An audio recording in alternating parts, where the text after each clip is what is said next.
Assalamualaikum warahmatullahi wabarakatuh.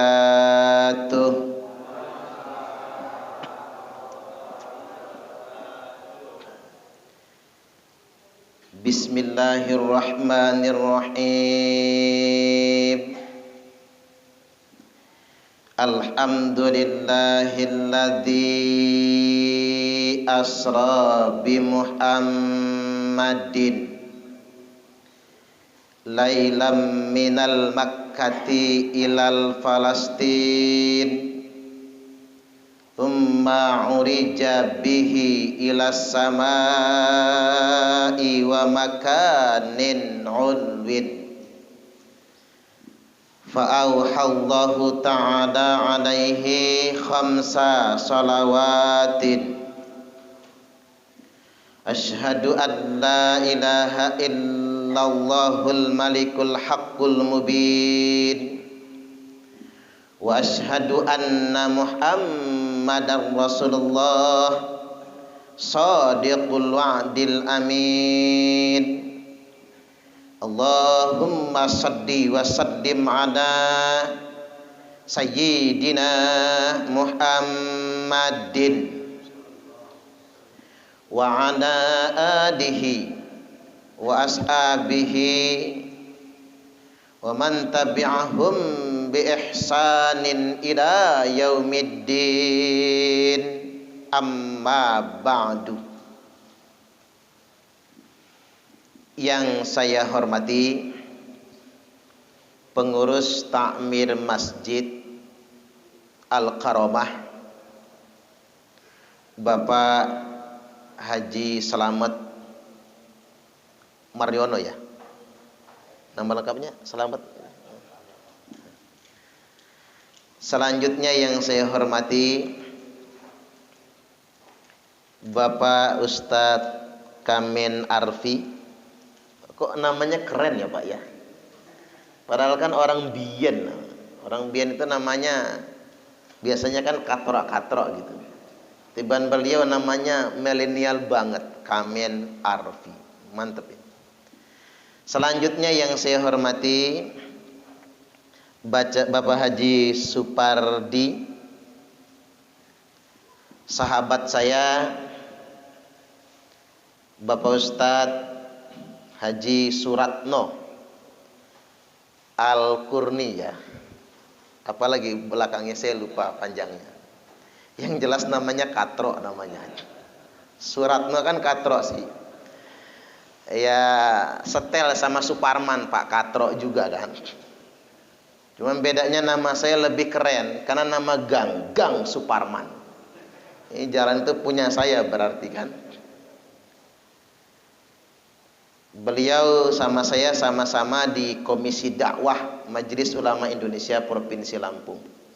Dan Ustadz Suratno beserta keluarga sudah menjadi bagian dari Masjid Al-Karomah. Jadi baru pindah berapa hari Ustadz? Baru 4 hari pindah. Saya tadi nebaknya di sini istri muda tadinya Pak. Ternyata beliau termasuk suami takut istri gitu. Jadi gak berani nambah ya. Satu aja nggak habis-habis. Ada istrinya nggak sih di situ? Oh, dia lagi istirahat di rumah. Selanjutnya yang saya hormati Bapak Ketua RT, para ustadz, tokoh agama dan tokoh masyarakat lingkungan sekitar, bapak-bapak dan ibu-ibu jamaah Masjid Al-Karomah, serta anak-anak yang kami banggakan. Apa kabar Bapak Ibu, sehat? Alhamdulillah. Lama betul kita libur ngaji. Ketiban pengajian kita langsung Isra wal Mi'raj. Cuma saya khawatir yang sebelah sana itu Pak, takut masuk angin. Duduknya soalnya nggak di karpet, langsung di lantai. Dan memang Bapak Ibu, masa pandemi COVID-19 ini adalah ujian kita bersama. Corona ini takdir Allah. Jadi jangan mau ngikutin kata orang, corona ini bikinan Yahudi, dan Amerika katanya.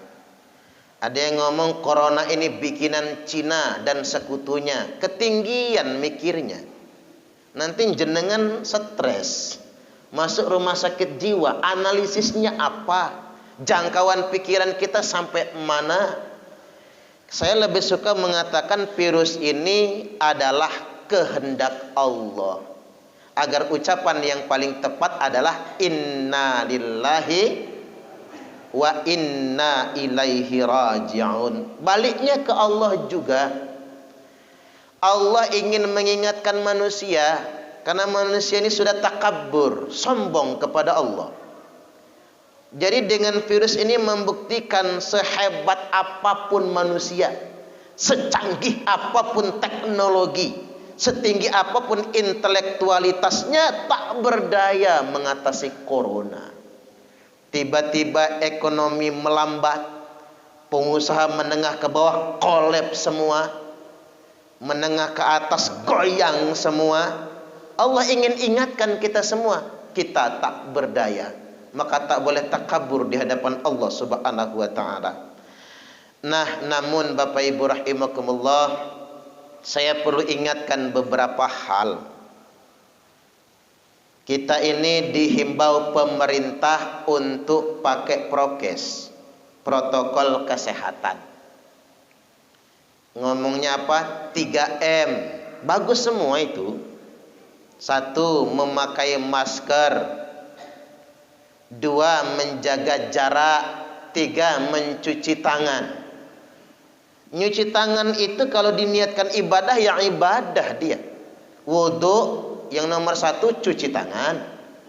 Mandi wajib yang duluan cuci tangan. Bangun tidur yang disunahkan cuci tangan. Mau makan yang disunahkan cuci tangan. Kalau kita niatkan ibadah, ya jadi ibadah dia. Cuman saya minta izin Bapak Ibu, ceramah nggak pakai masker. Karena kalau saya pakai masker lama-lama bau jigong. Nanti saya keracunan jigong saya sendiri. Kita pakai logika sajalah Pak. Yang kita keluarkan itu kan karbon dioksida. Maka bapak-bapak maskernya jangan dipanteng terus ge. Pasang turun, pasang turun. Kita kan butuh suplai oksigen. Saya juga mengkritik, ngapa karpet-karpet di masjid digulung? Kan masuk angin yang sholat. Nanti matinya bukan kena corona, masuk angin. Kan banyak yang bersepeda dulu pakai masker lalu meninggal dunia. Iya matinya ajal, tapi nggak enak sababiahnya, kurang suplai oksigen. Gara-gara mantengin masker. Kita proporsional saja. Saya perlu ingatkan malam ini, masker, nyuci tangan, sebagainya itu hanya alat bantu. Itu cuman ngebantu saja, bukan faktor yang utama. Tapi faktor yang utama itu adalah imunitas, daya tahan tubuh. Setuju nggak kira-kira? Ini yang penting. Karena yang kita hadapi ini virus. Virus itu nggak ada obatnya. Lawannya daya tahan tubuh kita. Dan daya tahan tubuh kita tergantung hati dan pikiran kita. Makanya kalau kata Syekh Ibnu Sina, al-wahmu nisbudda, rasa cemas, kepanikan separuh dari penyakit. Sehat kita, bugar kita, kuat kita, tapi kalau pikiran tidak tenang, hatinya penuh dengan kecemasan, penyakit apapun akan mendekat. Makanya saya setuju dengan perkataan dokter yang di Jawa Timur. Penyebab penyakit bukan makanan. Maka panjenengan berhentilah pantangan. Ini makan kacang takut asam urat. Ayo Pak, lantak kacangnya itu. Makan kacang takut asam urat. Makan duku takut asam lambung. Apalagi? Makan daging kambing takut darah tingginya kumat stroke. Penyebab penyakit bukan makanan, tapi penyebab penyakit itu pikiran. Dan pikiran yang paling membebani cicilan. Betul kan Pak ya? Maka istri-istri di akhir zaman banyak yang membunuh suaminya, kata Nabi. Bukan dengan diracun, tapi dengan cicilan. Mobil nyicil, motor nyicil, rumah nyicil, kulkas nyicil, sprint bed nyicil, seragam pengajian nyicil. Mana enggak lunas-lunas. Suami penyakitan, beban pikiran, akhirnya cepat matinya. Ini kalau yang ngomong cuman ustadz mah kita bisa ngebantah, karena ustadz nggak punya kapasitas ngomong medis. Tapi karena yang ngomong dokter, bener tuh dokter, penyebab penyakit adalah pikiran, bukan makanan. Makanya saya juga setuju, saya sering nontonin dokter Aisyah Dahlan kalau ceramah. Ada yang saya cocok banget sama dokter Aisyah Dahlan itu. Aisyah Dahlan bicara, laki-laki itu pandangan ke depannya jauh. Makanya laki-laki berani ngebut kalau bermobil. Tapi pandangan ke sampingnya terbatas. Makanya saya waktu belajar mobil, Pak, takut nyerempet. Takut betul saya. Apalagi sudah macet, banyak kendaraan, takut nyerempet. Karena ke sampingnya terbatas. Beda dengan perempuan. Perempuan itu pandangan ke depannya pendek. Makanya takut dibawa ngebut. Tapi perempuan pandangan ke sampingnya lebar. Makanya ibu-ibu tahu betul kalau temannya ganti cincin, nambah gelang, bajunya baju kemarin atau bukan, tahu betul ibu-ibu itu. Nggak usah ngelirik, dengan sendirinya menangkap. Matanya tuh lebar bener ke samping. Makanya kadang-kadang begitu Pak. Makanya tetangga beli apa tahu banget.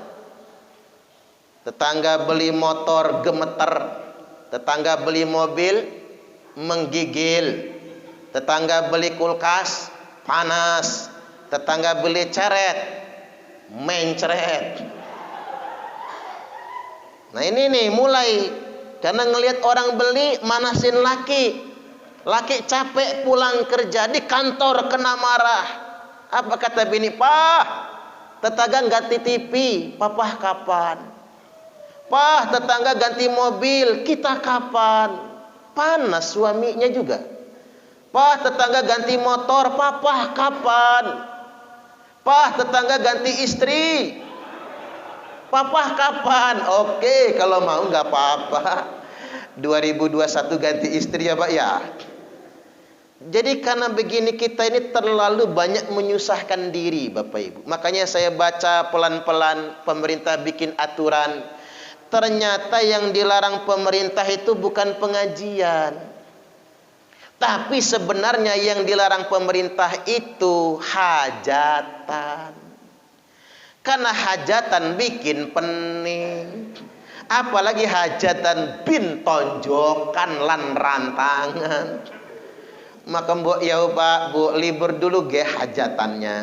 Biar kita istiqomah pengajian. Insya Allah. Salah kalau pengajian dilarang. Karena pengajian menghadirkan ketenangan pikiran, kedamaian hati. Orang yang pikirannya tenang, hatinya damai, jauh dari penyakit apapun. Setuju nggak kira-kira? Ada jamaah saya sejak musim pandemi berhenti ke masjid. Berhenti betul. Nggak pernah nongol. Begitu telepon Pak Haji, ngapa nggak pernah nongol? Waduh, pandemi Ustadz harap maklum. Karena ada fatwanya, boleh nggak ke masjid karena ini zaman wabah. Oke, kata saya. Nggak lama istrinya telepon sambil nangis. Suami saya sudah nggak ada Ustadz. Nah mati juga dia. Artinya Pak, nggak mesti kena corona kan kalau mati, betul?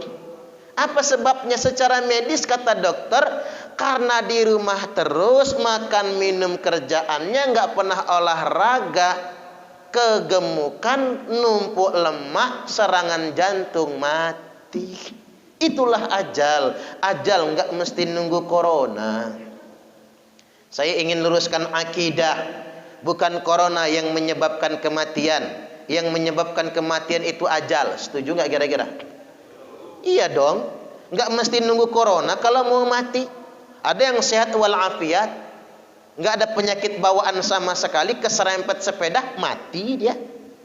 Karena ajal, Bapak Ibu. Ini akidah kita diluruskan. Terus ada yang ngebantah saya, lu ngapa Ustadz pakai masker? Saya memang taat aturan, Pak. Kemana-mana saya pakai masker. Wong sholat saja saya pakai masker kok. Walaupun sujud, ada yang berfatwa hidungnya harus kena tempat sujud, kan sudah saya jelaskan di fikih. Dalam kondisi darurat boleh hidung kita tertutup masker, nggak masalah. Wong tawaf saja pakai cadar nggak boleh, tapi dalam kondisi darurat tawaf pakai masker nggak apa-apa, nggak jadi masalah. Itu hukum fikihnya. Kita taat aturan. Mengapa saya pakai masker? Kita semua menjaga kesehatan. Kita semua menjaga kesehatan bukan agar tidak mati, tapi agar tidak sakit. Setuju nggak kira-kira? Karena sakit repot. Contoh, di jalan ngebut. Kalau kata ibu saya, kalau ngebut tabrakan terus mati, palanya kelindes truk, nggak apa-apa, kuburin. Habis itu dapat jasara harja, cair istrinya. Bener, kalau mati sekali ndak apa-apa, kata ibu saya. 3 mati 150 juta, 1 mati ya 50 juta. Ngomong pahit manisnya begitu. Tapi kalau kecelakaan patah tangan, patah kaki jadi urusan. Repot yang ngurusin, betul nggak kira-kira? Itulah gunanya kita agar sehat. Hati-hati di jalan raya, jangan ngebut. Karena tergantung bagaimana ikhtiar kita juga. Coba bapak-bapak, kalau sakit-sakitan kan, stroke, bengek. Udah stroke, bengek, kena prostat, bocor kelep. Tapi cerewet, istri telat ngambil anduk, marah. Istri telat bikin teh, marah. Sambil ngaduk teh, istri ngebatin. Kapan matinya orang satu ini? Percayalah sama saya, Pak. Nggak enak ngurusin orang sakit itu. Makanya kita pengen sehat. Jadi saya ingin tegaskan, mengapa kita imun, minum vitamin, makan teratur, tidur teratur, pakai protokol kesehatan, tujuannya agar tidak sakit. Karena as-sihhatu khairum minal ghina, karena sehat lebih baik daripada kaya.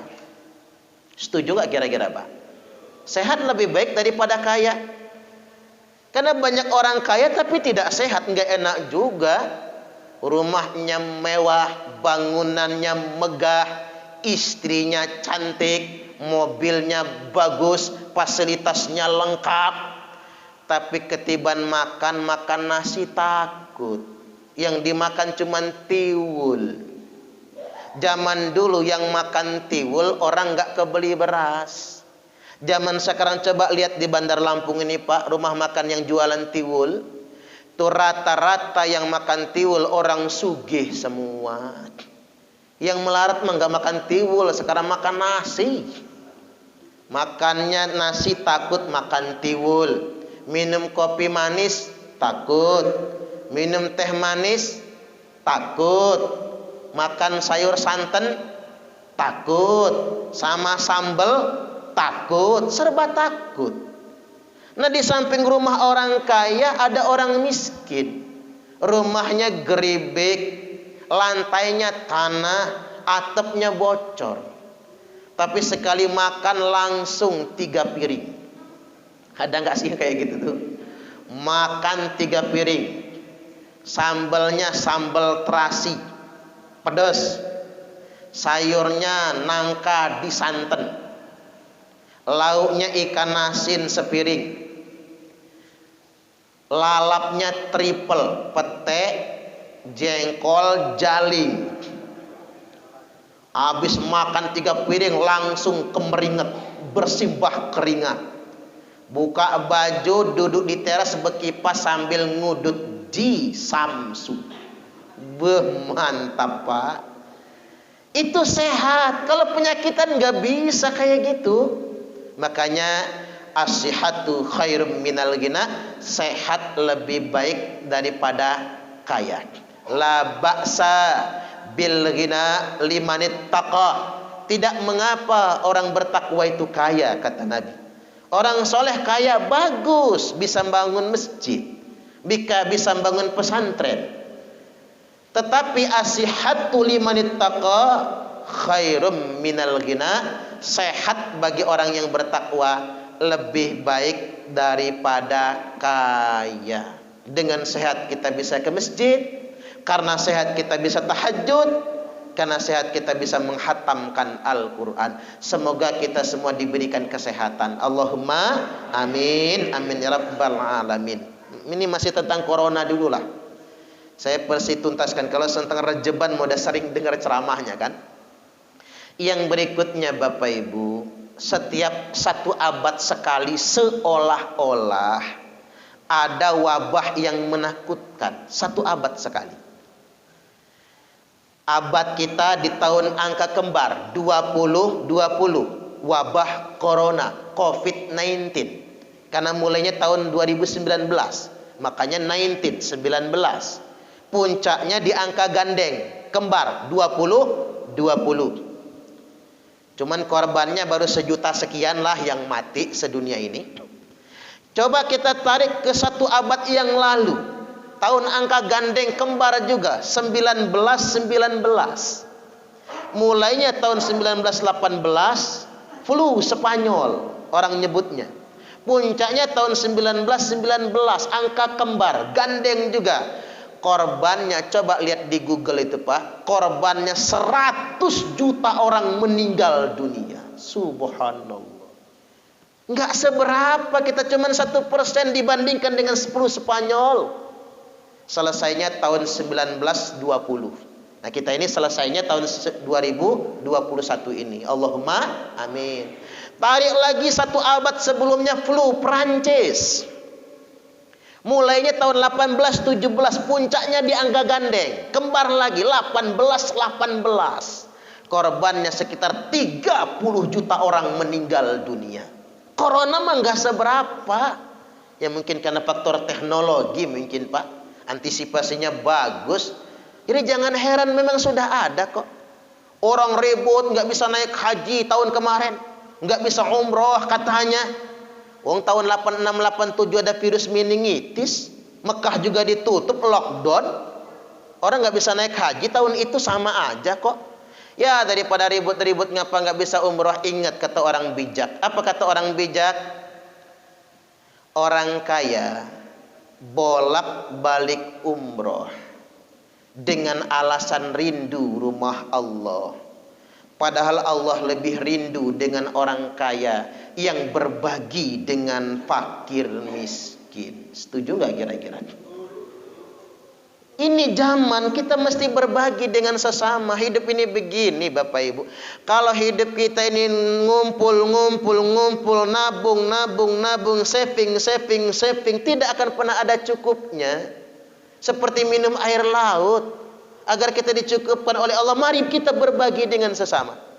Saya jadi ingat perkataan Syekh Abdul Qadir Al-Jailani, sesuap nasi yang engkau masukkan ke dalam perut orang yang lapar itu lebih baik daripada membangun 1000 masjid. Sesuap nasi yang engkau masukkan ke dalam perut orang yang lapar lebih baik daripada membangun 1000 masjid. Logikanya sederhana. Kalau kita bikin masjid mewah Pak, paling orang ngomongnya apa? Wow, masjidnya mewah. Agak Islami dikit, Allahu Akbar, Subhanallah. Tapi kalau kita ngasih orang yang lapar, pagi nggak sarapan dia, siang keroncongan, sore kelaparan, malam ngarep ada undangan kendurenan. Karena corona nggak ada yang kendurenan juga. Yang mati kena COVID ya nggak pakai yasinan, terpaksa. Ngempet rasa lapar, mau ngutang ke warung, utang kemarin belum dibayar. Mau minta ke tetangga, sudah keseringan, malu tebel muka. Ngempet, pahit rasanya ludah, perih rasanya perut.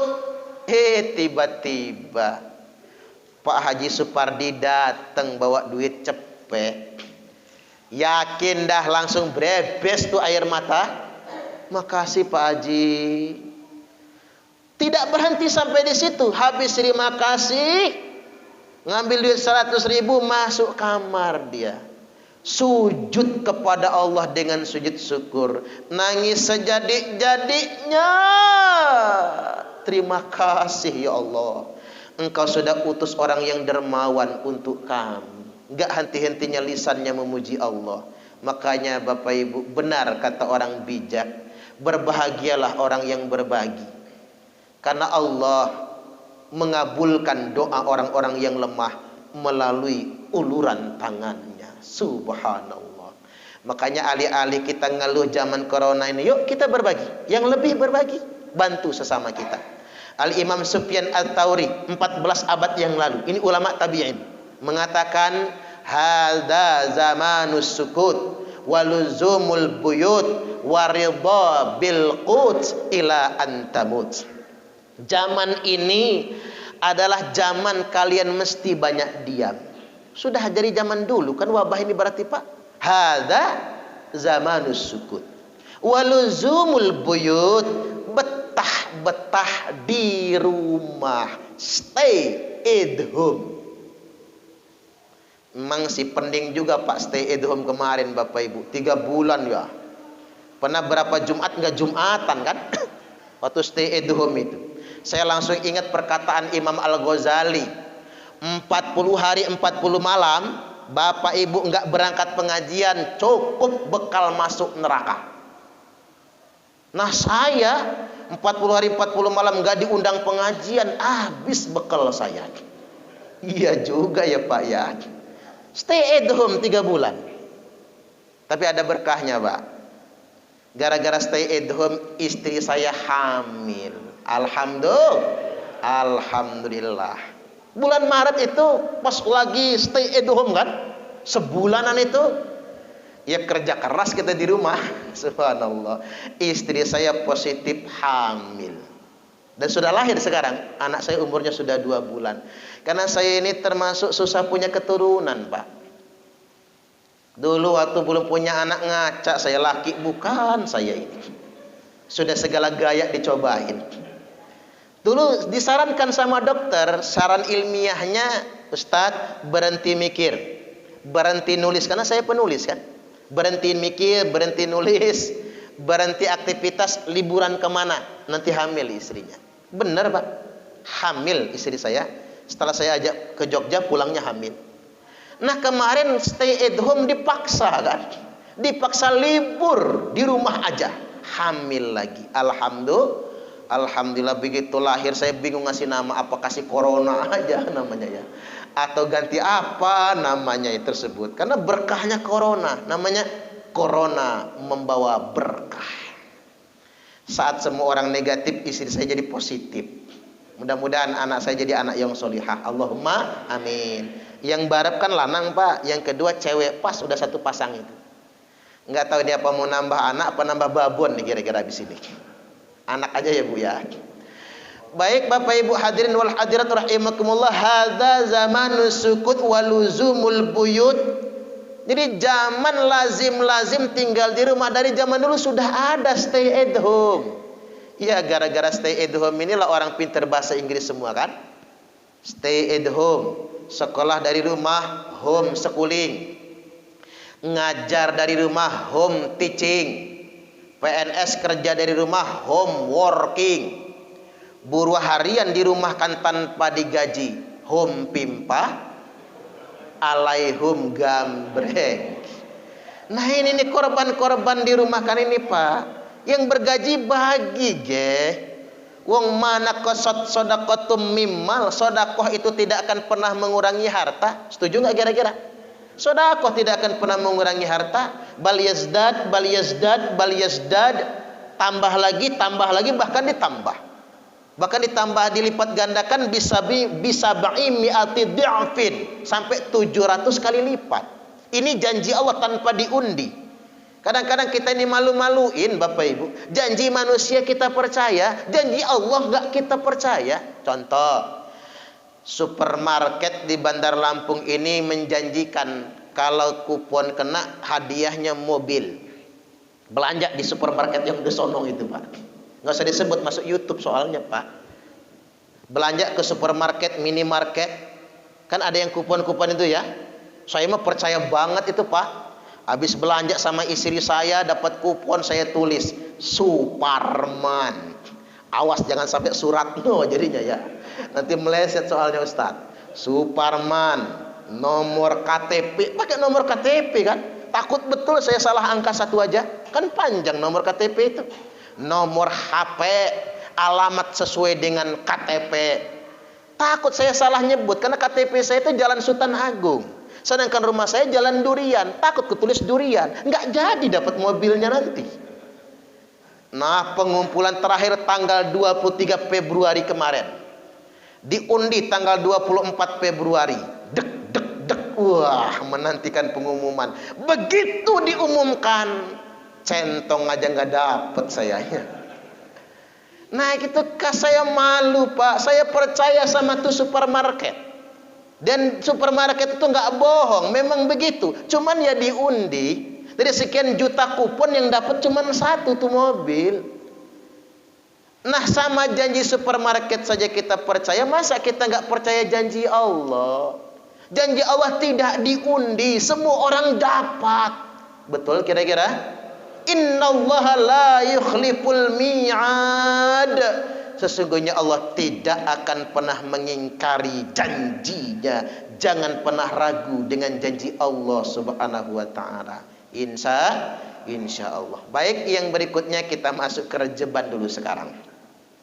Terkait dengan Isra wal Mi'raj ini, Rasulullah sallallahu alaihi wasallam bersabda, "Utitu bil buraq." Didatangkan kepadaku buraq. Farakibtuhu hatta ataitu Baitul Maqdis. Aku numpak buraq ini, kata Nabi, sehingganya aku tiba di Baitul Maqdis. Baitul Maqdis itu di mana? Jalan Ratu di Balau, Gang Suparman. Itu Al-Karomah ya. Di Palestina betul. Sampai Palestina, Baitul Muqaddasah atau Baitul Maqdis atau Masjid Al-Aqsa. Tsumma dakhaltul masjida fa shallaitu fihi rak'atain. Lalu aku masuk masjid, kata Nabi, salat 2 rakaat. Tsumma kharajtu, kemudian aku keluar dari masjid. Faja'ani Jibril, di beranda masjid mendatangi aku malaikat Jibril. Bi'ina'im min laban, dengan segelas susu di tangan kanan. Wa ina'im min khamrin, dan segelas khamr di tangan kiri. Tahu khamr ya Pak ya? Miras, minuman keras. Di tangan kanan susu, di tangan kiri khamr. Waktu itu khamr belum haram, makanya ditawarkan, minum Muhammad. Kata Nabi, fakhtartul laban, aku pilih susu. Wa qala Jibril, Jibril berkata, ikhtartal fitrah, pas, tepat sekali. Pilihan kamu fitrah, ini yang paling tepat. Laqad asabtal haqq, pilihan kamu benar. Loh Jibril, seandainya saya minumnya khamr, jadinya apa? Kata Jibril, seandainya engkau minum khamr, maka umatmu bakal teler semua. Untung minumnya susu Pak. Nabi minum susu aja masih banyak yang teler ya. Apalagi Nabi minum khamr. Imam sholat bisa sambil teler kita. Nabi minum susu, walaupun masih enak milihnya, walaupun khamr belum haram, tapi sudah ada definisi, ada alamat. Kanan susu, kiri khamr. Alamatnya pasti, adresnya jelas. Kayak nyanyian zaman dahulu itu, madu. Nyaut aja ibu-ibu itu. Madu di tangan kananmu, racun di tangan kirimu. Madu di tangan kananmu, racun di tangan kirimu. Enak pilihnya. Milih yang tangan kanan madu, pilih yang tangan kiri racun. Bu, kalau suruh milih, milih di madu apa di racun? Di madu apa di racun? Ada yang ngomong di madu, Coba Pak, diciranin yang ngomong di madu tadi siapa gitu. Jangan-jangan istrinya Pak Haji Supardi ya, jangan-jangan. Milih di madu maka mati, milih di racun mati. Itu salah pertanyaan soalnya. Kan enak milihnya, milih yang tangan kanan susu, tangan kiri khamr. Yang tangan kanan madu, yang tangan kiri racun. Enak pilihnya. Yang repot itu kalau kecampur, Bapak Ibu. Ini yang repot. Susu campur khamr, rusak dia. Madu campur racun, mematikan dia. Susah kalau kecampur. Bensin campur air, repot. Bensin kecampur air, separuh bensin. Diminum manusia mabok, diminum motor mogok. Enggak ada yang kena itu kalau kecampur. Nah, Allah ingin mengajarkan kepada kita hati-hati dengan zaman sekarang. Mereknya madu, dalamnya racun. Zohirnya susu, dalamnya khamar. Hidangannya kopi, dalamnya sianida. Matilah Wayan Mirna Solihin beberapa tahun yang lalu. Diracun sama Jessica Kumala Wongso. Sampai sekarang Pak belum ada bukti pasti bener nggak Jessica yang ngeracun. Saya aja yang nonton di TV hampir tiap hari itu sidangnya. Kayak nggak yakin saya. Apa iya Jessica yang ngeracun? Ini gegeran se-Indonesia, bahkan gegeran ke dunia internasional. Sampai ke Amerika, Australia didatangkan ke Indonesia. Tapi nggak ada bukti pasti. Saya ngambil hikmahnya apa? Allah sedang mengingatkan masyarakat dunia, hati-hati zaman sekarang. Talbisul haqqa bil batil, campur yang hak sama yang batil. Tampilannya susu, dalamnya khamr. Tampilannya malaikat, dalamnya belis. Maksudnya gayanya lugu banget, dalamnya buaya. Kalau kata orang Palembang, waluyo. Wajah lugu ati buayo. Ada Pak Waluyo enggak ya? Ngapurung ge Pak, kalau ada ngapurung ge, itu orang Palembang, pacak-pacak nian wong Palembang, Pak bikin-bikin tuh Waluyo katanya. Wajah lugu ati buayo. Hati-hati, ini zaman-zaman kamuflase. Banyak orang berjubahkan agama tapi untuk ambisi dunia. Hati-hati. Berpakaian agama tapi hatinya untuk ambisi pribadinya. Hati-hati. Agama lebih tinggi daripada kepentingan siapapun. Setuju gak kira-kira? Nah, yang berikutnya setelah Nabi kita minum susu, tuma'urija bina ila sama'id dunya. Kemudian kami, kata Nabi, dibawa naik ke langit dunia, langit yang pertama. Fastaftah Jibril. Jibril minta dibukakan pintu. Fafutih alana, dibukakan pintu langit yang pertama. Faida Nabi Adam alaihi salam. Saat dibukakan ketemu Nabi Adam, farahaba bi wada'ani bi khair. Adam langsung menyambut aku dan mendoakan aku dengan kebaikan-kebaikan. Pelukan Nabi Adam sama Nabi kita. Cuman ada yang aneh, kata Nabi. Apa yang aneh?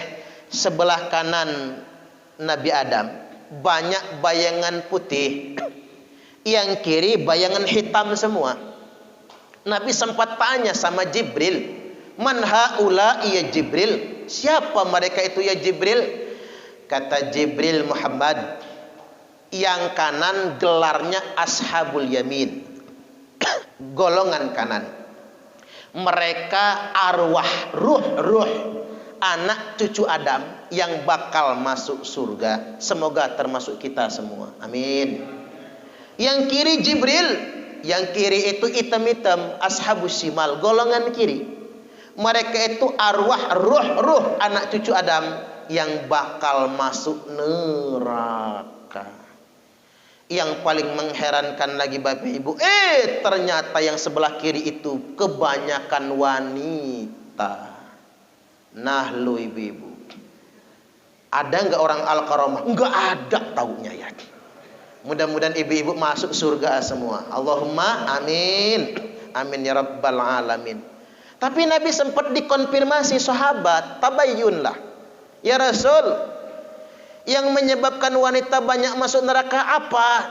Yang paling banyak menyebabkan wanita masuk neraka karena kurang bersyukur kepada suami. Ada uang, abang disayang. Enggak ada uang, abang ditendang. Kalau dompet lagi gemuk, mau dipeluk-peluk. Tapi kalau dompet lakinya lagi nipis, megang saja bilangnya najis. Jijai bajai najong tralala. Tahu betul Pak, kalau tanggal tua mulut monyong. Tapi kalau tanggal muda sumringah. Istri yang kurang syukur kepada suaminya. Bu, mau nggak masuk surga? Tak ajarin ya. Kalau dikasih suami uang belanja 30 juta sebulan nerimo. Ya iyalah kalau segitu mah. 20 juta ya nerimo, 5 juta nerimo, 500 ribu nerimo lah nelongsok. Cuman dikasih 1000 tempuk palanya ya Bu. Jangan. Lagi pula begini Pak, mohon Pak, jangan cuman nuntut istri nerimo. Suami juga mesti menafkahi. Setuju nggak kira-kira? Saya setuju dengan tulisan orang di media sosial itu. Cocok banget kalau menurut saya Pak. Ingin istrinya baik, ajarin. Ingin istrinya tenang, nafkahin. Ingin istrinya taat, contohin. Ingin istrinya cantik, modalin. Setuju nggak kira-kira? Ini cocok di media sosial itu. Pengen istri seimut Nisa Sabian, belikan bedaknya Nisa Sabian. Pengen istrinya cantik kayak Syahrini, belikan blush onnya Syahrini. Tapi nggak usah niru gaya Syahrini ya Bu ya, kecentilan. Artinya Bapak Ibu rahimakumullah, satu sisi istri qanaah, di sisi lain suami menafkahi. Ya namanya banyak dikit rezeki sudah bagian Bapak Ibu. Tinggal nerimonya kita saja. Nah hadirin wal hadirat rahimakumullah, agar kita tidak terlalu mendiskreditkan ibu-ibu, perempuan itu Bu paling gampang masuk surga, paling gampang masuk neraka. Ibu-ibu kalau pengen masuk surga, satu, taat suami, masuk surga. Kalau pengen masuk neraka gampang, ngelawan sama suami. Suami lagi tidur Bu, sepak palanya. Gratis masuk nerakanya. Nggak usah bayar kaplingan di neraka itu. Dunia aja kita bayar Pak, di neraka mah gratisan. Kan simple wanita itu. Apalagi wanita ini nggak kayak laki-laki. Wanita itu idza shallat khamsaha wa shamat sahraha wa ata'at ba'laha wa ahsanat farajaha. Wanita yang penting taat suami, salat 5 waktu, puasa Ramadan, taat suami, tutup aurat, masuk surga. Nah itu pertanyaannya cuma 4 di akhirat. Saya tak mewakili malaikat sebentar lagi. Ibu-ibu 5 waktu salat, Ramadan puasa, sama suaminya taat. Jangan pakai insya Allah tapi taat gitu ya. Auratnya ditutup, maka silahkan kata Nabi, masuk dari pintu surga mana saja yang dia suka. Enak kan jadi perempuan. Yang repot itu jadi laki-laki Pak. Pertanyaannya kebanyakan. Jenengan gayanya naik haji 3 kali umpama. Sholatnya ke masjid terus. Tapi pernah nikah tapi cerai. Nikah lagi sama yang baru. Punya anak sama istri pertama dulu 2 orang. Tapi nggak disekolahkan. Nggak dinafkahi. Awas. Itu menghalangi masuk ke dalam surganya Allah Ta'ala. Begitu mau masuk surga, Allah nanya, anak lu mana yang 2? Sama bini gua mantan. Kamu nafkahi tidak? Tidak ya Allah. Saya sibuk sama bini muda saya. Dan anak-anak sama bini muda. Ntar dulu mas, kamu mampir dulu ke neraka sana. Enggak boleh langsung ke surga. Berat laki-laki itu. Perempuan mah enak. Perempuan cari pahala juga enak. Wong jenengan tuh Bu, nyucup tangan suami, pahalanya sama seperti 70 kali cium hajar aswad. Nyucup tangan suami, emak. Apalagi suaminya hitam ya Bu ya. kayak pantat wajan itu persis Hajar Aswad. Makanya buat yang masih gadis-gadis cari suami jangan yang kuning, jangan yang coklat, jangan yang putih, cari yang hitam kayak Papua itu nah. Biar mersisin Hajar Aswad. Coba orang Indonesia tuh kan kadang bikin geli. Ngapa bikin geli? Ke Mekah rebutan cium Hajar Aswad. Pulang haji, pulang umroh, songong cium Hajar Aswad, alhamdulillah. Padahal Bapak Ibu yang disunahkan cium Hajar Aswad cuman laki-laki. Perempuan nggak disunahkan cium Hajar Aswad. Hajar Aswad di Mekah dicium, Hajar Aswad di rumah terabaikan. Kasihan sama bapak-bapak nih. Cara ciumnya ingat Bu, punggungnya, telapaknya. Nggak puas kayak gitu, cetok pahala. Ibu-ibu nyuci baju suami dulu pernah saya ceritakan kan? Ibu-ibu nyuci baju satu, ibu-ibu dapat 1000 pahala, dicabut 2000 dosa. Satu. Gimana kalau 10 ribu dosa, 10.000 pahala dikasih, 20.000 dosa dihapuskan. Makanya gampang bagi perempuan. Kalau ibu-ibu habis bikin dosa, nyuci baju. Pak Ustadz, bajunya udah bersih semua, yang bersih cuci lagi. Tanya suaminya, Pak, apa? Kolornya mana? Ya tangguh lama, lepas Pak. Kirain mau ngajak apaan ya Pak? Ternyata pengen nyuci tuh mak-mak. Gampang perempuan cari pahala itu, enak betul Bapak Ibu. Uang ibu-ibu ini sekarang tak suruh sedekah, lepas anting, lepas kalung, lepas gelang, belum tentu mau kan? Tapi ibu-ibu senyum sama suami sekali aja, sama dengan sedekah emas sebesar gunung Uhud. Subhanallah. Ibu-ibu kalau sama suami banyak senyum apa cemberut nih kira-kira? Lihat tanggalnya ya Pak. Tanggal muda senyum, tanggal tua cemberut. Maklum Pak, istri lumrah manusiawi. Baik, saya lanjutkan Bapak Ibu. Tuma'uri jabina ila sama itania. Naik lagi Nabi ke langit yang kedua, paputih alana. Dibukakan pintu langit yang kedua, faida Nabi Isa wa Yahya alaihi wassalam. Di langit kedua ketemu dengan Nabi Isa dan Nabi Yahya alaihi wassalam.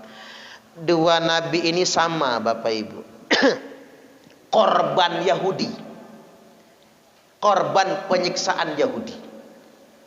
Yahudi itu nabi aja digergaji loh Pak. Putus badannya. Makanya saya ingin kasih tahu sama Bapak Ibu, jangan pernah percaya sama Yahudi. Jangankan Palestina, jangankan kita. Nabi aja disiksa oleh mereka. Cuman bedanya Nabi Yahya tetap di sono, Nabi Isa turun ke bumi. Nanti untuk membunuh Dajjal, menjadi pemimpin umat sedunia internasional, wa yuhlikul milal, menghapuskan semua ajaran illal Islam kecuali cuman Islam. Karena waktu wafat beliau naik ke langit, kenaikan Isa Al-Masih kan, wafatnya beliau belum nikah, masih bujang waktu meninggal. Nanti begitu beliau turun lagi, beliau akan menikah. Saya doakan istrinya orang Tanjung Senang, pas di Gang Suparman inilah. Jadi morotuonya Nabi Isa Jamaah Al-Karomah. Keren banget ya Pak ya. Setelah Nabi Isa memimpin umat 40 tahun lamanya, baru beliau wafat meninggal dunia. Enggak lama setelah wafatnya mulai huru-hara akhir zaman dan terjadilah kiamat kubro. Maka jangan buru-buru Nabi Isa turun Pak. Enggak lama kiamat soalnya. Masih mending kayak sekarang. Selama masih turun hujan, kiamat masih tangeh. Mudah-mudahan kita semua tidak akan hadir di hari kiamat. Allahumma amin. Kalau bangkit ya bangkit. Peristiwa hancurnya jangan. Karena tidak akan masuk surga orang yang mati saat kiamat terjadi. Baik, yang selanjutnya tuh ma'uri jabina ila sama'i thalitsah. Naik ke langit yang ketiga, ketemu dengan Nabi Yusuf alaihi salam. Ma'uri jabina ila sama'ir rabi'ah. Naik ke langit yang keempat, ketemu dengan Nabi Idris alaihi salam. Tsumma urija bina ila sama'il khamisah, naik ke langit yang kelima ketemu dengan Nabi Harun alaihi salam. Tsumma urija bina ila sama'is sadisah, naik ke langit yang keenam ketemu dengan Nabi Musa alaihi salam. Tsumma urija bina ila sama'is sabi'ah, naik ke langit yang ketujuh ketemu dengan Nabi Ibrahim alaihi salam. Id huwa musnidan dhahrahu ilal baitil ma'mur, ketika itu beliau sedang duduk bersandar menyandarkan bahunya ke Baitul Ma'mur. Yadkhuluhu kulla yaumin sab'una alfa malakin, masuk lewat pintu Baitul Ma'mur itu setiap harinya 70.000 malaikat, wala ya'uduna ilaih, yang tidak pernah balik lagi, saking banyaknya malaikat itu.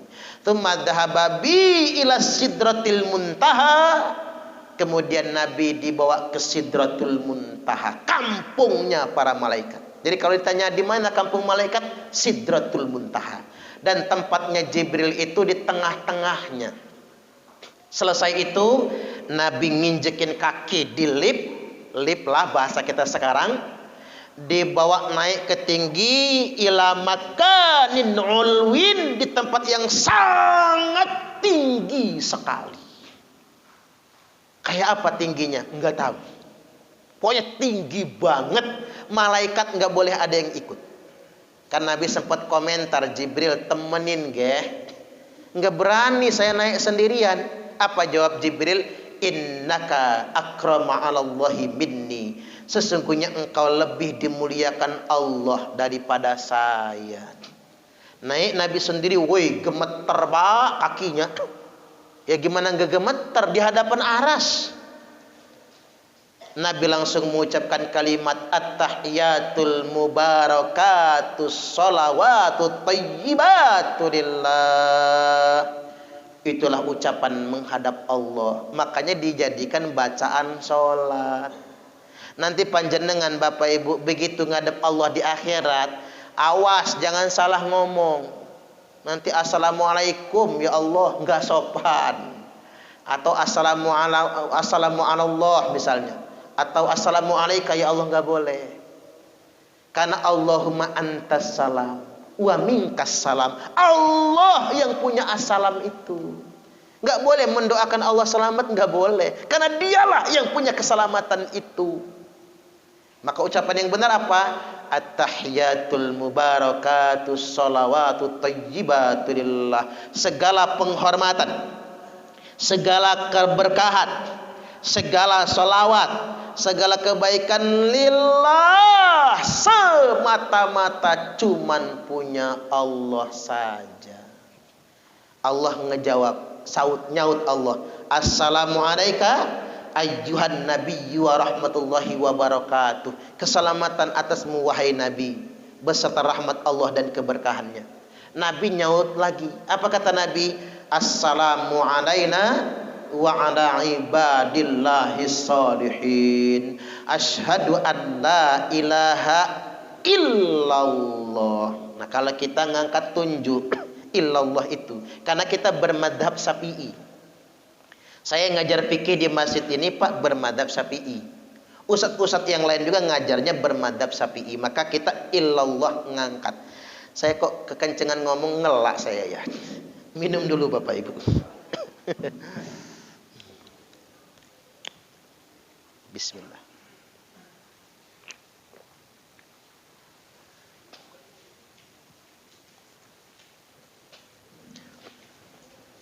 Illallah ngangkat. Ini khilafiyah saja Bapak Ibu. Kalau Imam Hanafi itu kan nggak digenggam, la ilaha illallah turun. Di kajian sifat sholat Nabi sudah kita kupas kan. Kalau Imam Hambali dari at-tahiyat udah ngangkat, tuing dari at-tahiyat. Kalau Imam Malik diangkat digoyang-goyang, tuing tuing tuing tuing. Nah Imam Maliki itu. Ini khilafiyah. Tapi yang diamalkan kita yang mana? Yang sesuai dengan sanad keilmuan. Kalau belajarnya di madhab Syafi'i ya pakai fikih Imam Syafi'i. Tinggal di mana bumi dipijak, di situ langit dijunjung.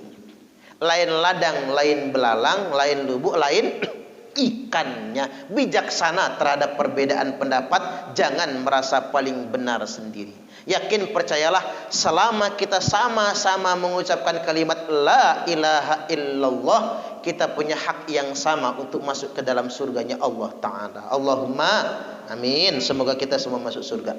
Selanjutnya saya persingkat Bapak Ibu. Fa'auhallahu ta'ala alayya khamsina solatan. Lalu kata Nabi, Allah wahyukan kepada saya 50 solat. Inilah yang ditawar-tawar, tinggal 5 waktu sholat. Kan bolak-balik tuh Pak, sudah sering kita dengar ceritanya.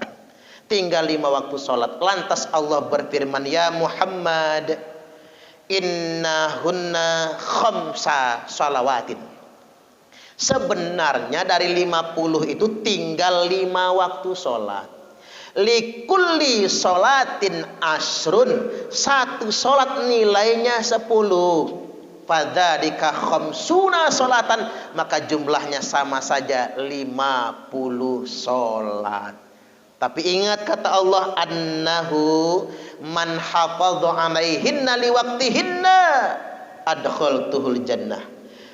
Barang siapa yang menjaga 5 waktu sholatnya, kumasukkan dia ke dalam surga. Kan enak sih Pak. Dan sholat nggak bikin repot kan? Zuhur wayahnya berhenti kerja. Apa istirahat? Apa sih pekerjaan yang nggak punya istirahat? Zuhur istirahat. Kayak rumah makan Putih Minang. Zuhur karyawannya gantian istirahat. Jumatan tutup, nggak boleh melayani. Berangkat Jumatan. Apa Putih Minang bangkrut? Untung tambah sugih yang punya Putih Minang itu. Karyawannya tambah lancar rezekinya. Karena menjaga sholat kan. Asar wayahnya selesai kerjaan, serepot-repotnya kuli bangunan Pak jam 4 selesai kerja, betul nggak kira-kira? Maghrib wayahnya sampai rumah, Isya kita mau istirahat, subuh bangun. Sholat tidak pernah merepotkan, dan nggak ada orang sholat itu kecapean, betul nggak kira-kira? Saya belum pernah ngeliat orang sholat ngap-ngapan. Nggak apa-apa deh, capek bar sholat, nggak ada. Sholat tidak melelahkan Bapak Ibu. Maka jagalah sholat, tidak akan rugi kita. Wa illam taf'al, tapi kalau nggak jaga sholat, wa man lam yuhafid alaihinna liwaqtihinna, yang tidak menjaga sholatnya, tidak ada janji di sisi Allah.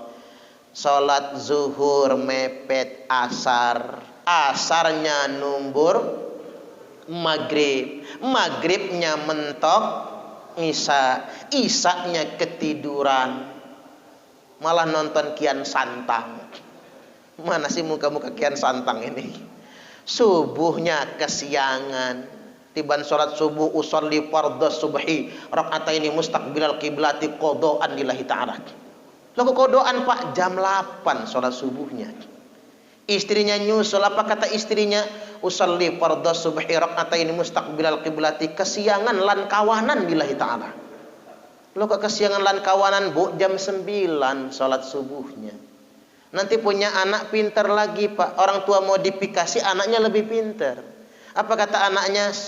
Usolli fardhu subhi wal dhuhri wal asri wal maghribi wal isya'i kroyoan lan oplosan lillahi ta'ala. Hancur sholatnya. Satu lagi Bapak Ibu, tafarragh li ibadati. Dalam hadis qudsi dikatakan, lapangkan waktu menyembahku kata Allah. Jagalah waktu-waktu sholatmu yang tidak akan merepotkanmu kata Allah. Maka aku janji, amla'u sadraka ginan, kepenuhi dadamu dengan kekayaan. Karena kaya itu di sini Bapak Ibu. Kaya itu bukan soal harta, tapi kaya itu soal rasa. Tak ulang. Kaya itu bukan soal harta, tapi kaya itu soal rasa. Setuju nggak kira-kira? Bukan kaya yang membuat engkau bersyukur, tapi syukur yang menjadikan engkau kaya. Bukan kaya yang membuat engkau bahagia, tapi bahagia yang membuat engkau berasa kaya. Saya contohin begini Pak, ada orang kerjanya cuma ngojek, rumah nggak punya ngontrak ini ngojek, Tapi senang. Ngapa Pak Bu senang? Alhamdulillah Ustaz, walaupun laki ke ngojek, berangkat subuh, habis subuh berangkat pulang malam, bayar kontrakan lancar. Dulu-dulu mah kena marah sama Bu Kos karena sering telat. Sekarang mah enggak, kontrakan lancar, makan cukup, anak bisa sekolah. Alhamdulillah. Senang dia. Enggak banyak-banyak ambisi keinginannya. Tapi bandingkan sama yang punya kontrakan. Tiap hari kerjaannya marah sama orang yang nunggak kontrakan, Pak. Punya 60 pintu kontrakan, rumah gede, lebar. Tapi sumpet. Kerjaannya marah-marah, cicilan ke bank banyak betul. Dunia terbalik. Yang punya rumah gede, kontrakan banyak, hidupnya sumpek. Ada nggak bos kontrakan di sini sih? Maaf jangan tersungging ya Pak. Tapi yang ngontrak rumah pun tak punya, tapi hatinya damai. Nggak muluk-muluk kayak orang pengen rumah mewah, sekedar bisa bayar kontrakan. Jadilah subhanallah kaya bukan soal harta, tapi kaya soal rasa. Kalau ingin dikayakan oleh Allah, yuk jaga sholat. Allah janji, kupenuhi dadamu dengan kekayaan. Wa asudda faqraka, saat engkau sedang kurang, kucukupkan. Sesugi-sugi manusia itu pasti ada kurangnya, betul. Sekaya-kaya pengusaha pasti punya masalah. Coba zaman corona ini Pak, pengusaha semua yang bermasalah, yang tadinya sugih. Tapi kalau dia jaga sholatnya, nanti Allah cukupkan. Wa ilam taf'al, tapi awas kalau enggak jaga sholat. Amla'u sadraka suglan, kupenuhi dadamu dengan kesempitan. Walam asudda faqraka, dan aku tidak akan mencukupkan saat engkau punya kekurangan. Baik, itu saja dari saya. Kurang lebihnya mohon maaf, dan kepada Allah Ta'ala mohon ampun. Mudah-mudahan kita semua bisa mengambil hikmah dari peringatan Isra wal Mi'raj ini. Wallahul muwaffiq ila aqwamit thoriq. Assalamualaikum warahmatullahi wabarakatuh.